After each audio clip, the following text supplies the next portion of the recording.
Hey, Ms. Cello. So this video is to help you with measures 62 to 76 of Go Stallion. We'll be covering rhythms, notes, bowings, articulations, dynamics, everything. Alright, so let's jump in. We're going to start with the rhythm. I want to talk to you about subdivisions first. So I know you've heard Mr. Hammond talking about subdividing in rehearsals. And I want to ask you what kind of subdivision do we use for counting 16th notes? So, like, what syllables do we say when we're counting?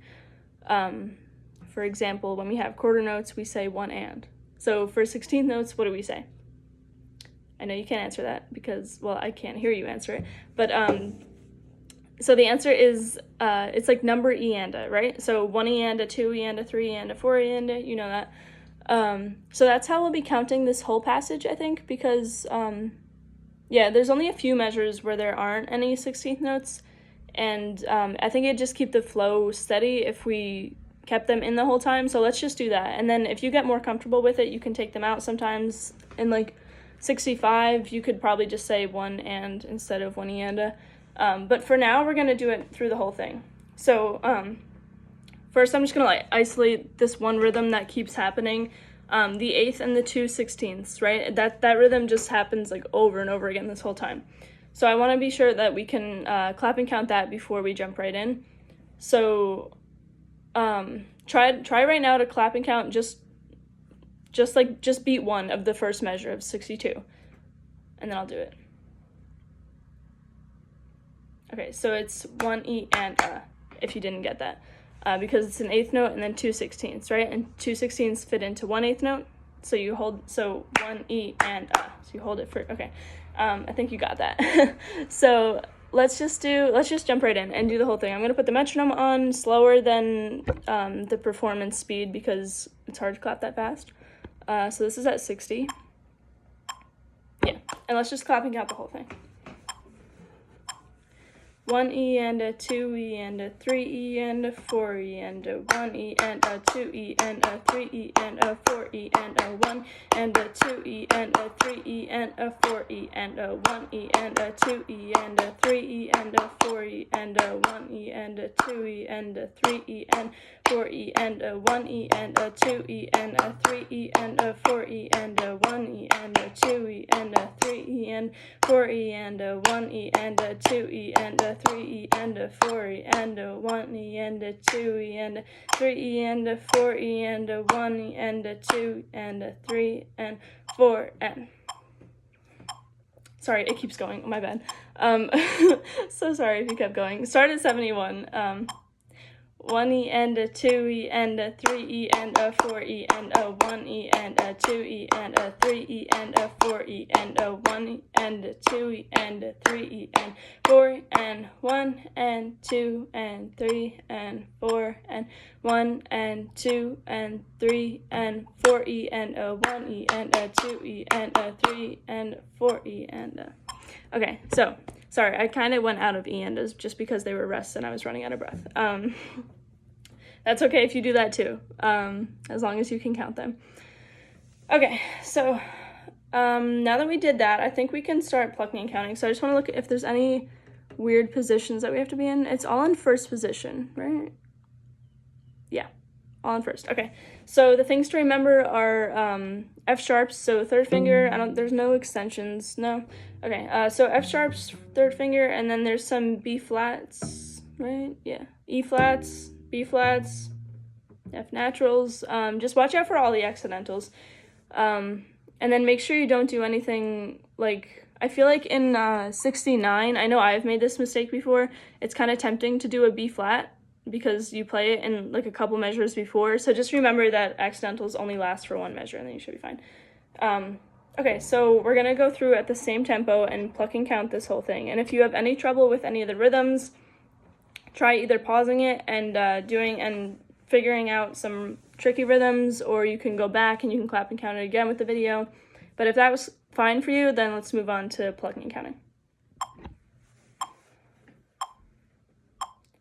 1 E and a, 2 E and a, 3 E and a, 4 E and a, 1 E and a, 2 E and a, 3 E and a, 4 and a, 1 E and a, 2 and a, 3 and 4 and 1 E and a, a 2E and a 3E and a 4E and a 1E and a 2E and a 3E and a 4E and a 1E and a 2 and a 3E and a 4E and a 1E and a 2E and a 3 and 4 and 1E and a 2E and a 3E and a 4E and a 1 and 2 and 3 and 4 and 1 and 2, 3 and 4 and 1E and a 2E and a 3 and a 3 and a 1E and a 2 and a 3E and a 4E and a 1E and a 2 and a 3E and a 4 and 1 and 2 and 3 and 4 and 1 and 2 and 3E and a 4E and a 1E and a 2E and a 3 and 4 and okay. Yeah, I've decided I'm just not going to count those measures of rest in iendas because I keep running out of breath. Okay, so I think that should have been fine. If there were any accidentals that you missed, hopefully I didn't miss any. If there were any that you missed, go back and do it again, or or pause it, do it on your own, whichever.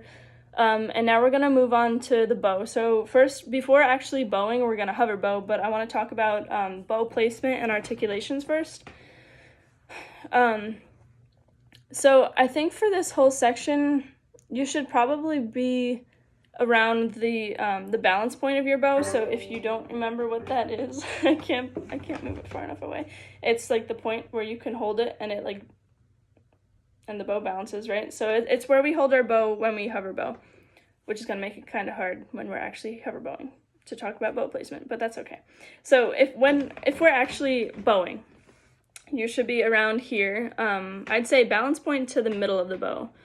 And then in relation to the fingerboard and bridge, for most of it, you should be past halfway, like closer to the bridge. You don't want to be too close because it depends on your cello also, but it might get like a kind of like gritty sound. But you should definitely be past halfway because it's mezzo forte, forte, fortissimo. And then for the piano at 71, you want to come back. I don't know if you can see this. Come back to probably about here and here because it's piano.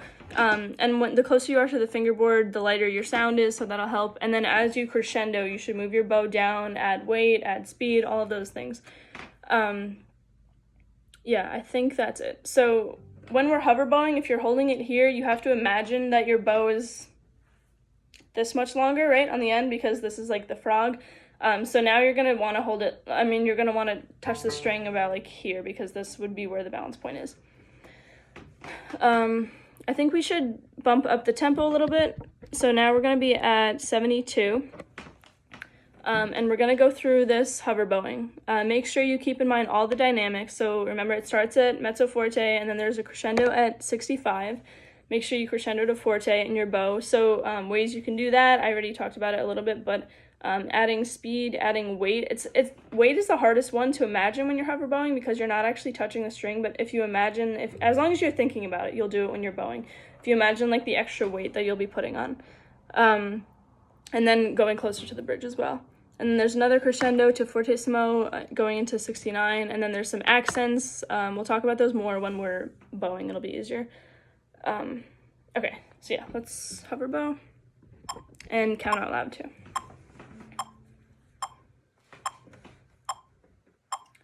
1E and a 2E and a 3E and a 4E and a 1E and a 2E and a 3E and a 4E and a 1E and a 2E and a 3E and a 4E and 1E and a 2E and a 3E and a 4E and a 1 and 2 and 3 and 4 and 1E and a 2E and a 3E and a 4E and a 1E and a 2E and a 3 and 4E and a 1E and a 2E and a 3E and a 4E and a 1 and 2, 3, 4, 1, 2, and 3, and 4, and 1, and 2E, and a 3E, and a 4E, and a 1E, and a 2E, and a 3E, and a 4E, and a 1, and 2, and 3, and 4, and 1, and 2, and 3, and 4, and 1, and 2, and 3, and 4, and 1E, and a 2, and a 3.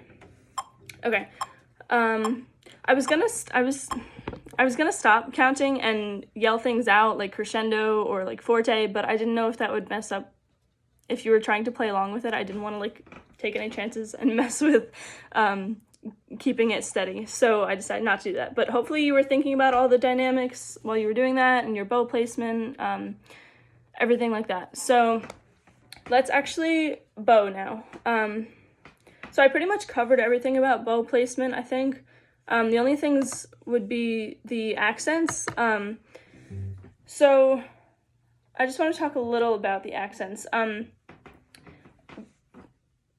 They're kind of like you're grabbing the string a little more, I guess. Like instead of just, it has like a bite to the beginning of it.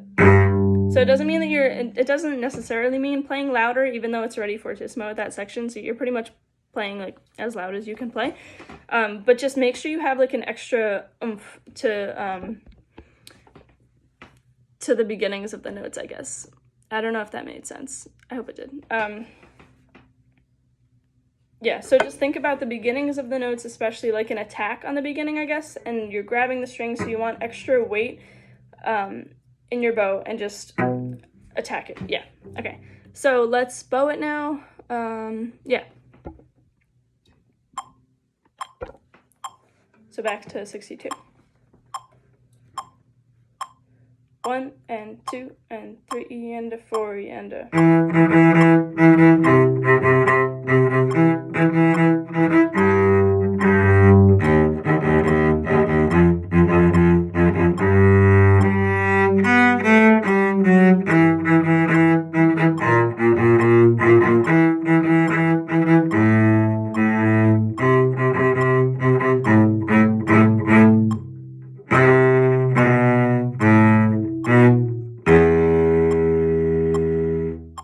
Piano.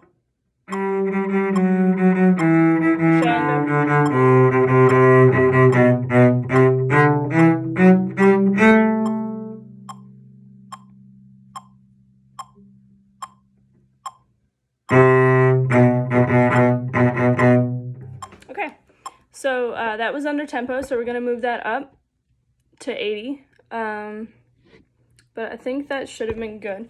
If you had any trouble at all, not just with rhythm or notes, but if you noticed that you weren't doing the dynamics, one thing you could try is having somebody listen to you. If you can't tell yourself, sometimes it's hard to tell. Like sometimes I think I'm doing dynamics, then I record myself and realize I didn't do any.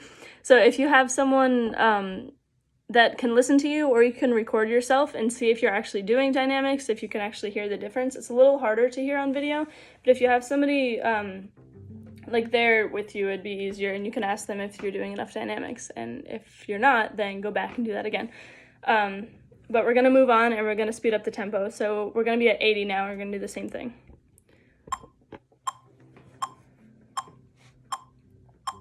1 and 2 and 3 and a 4 and a.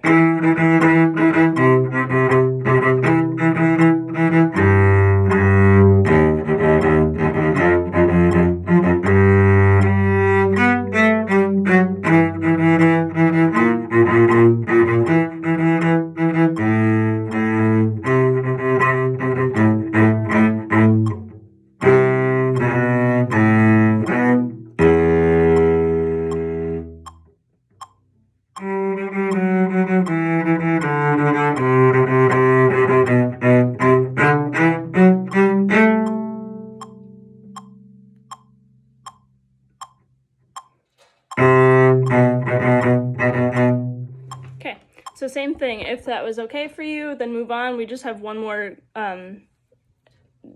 do it again one more time at a faster tempo. We're going to be at 88.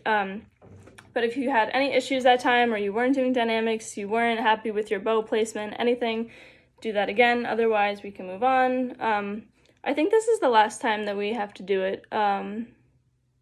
Yeah, as long as you're like 100% with... I mean, rhythm should be fine by now if you're already at this stage. Bow placement, yeah, I think we should be fine. So let's run through this one last time and make sure it is perfect. Just kidding, can't be perfect, but close to. 1 and 2 and 3 and 4 and...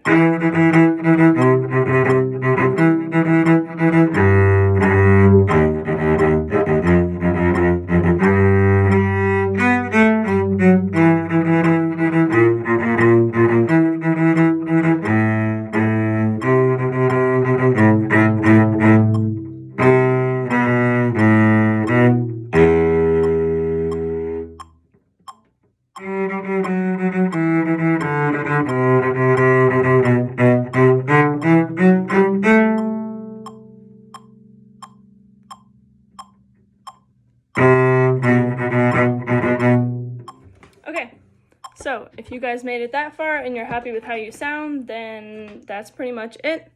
Yeah, so I hope this video helps you, and happy practicing.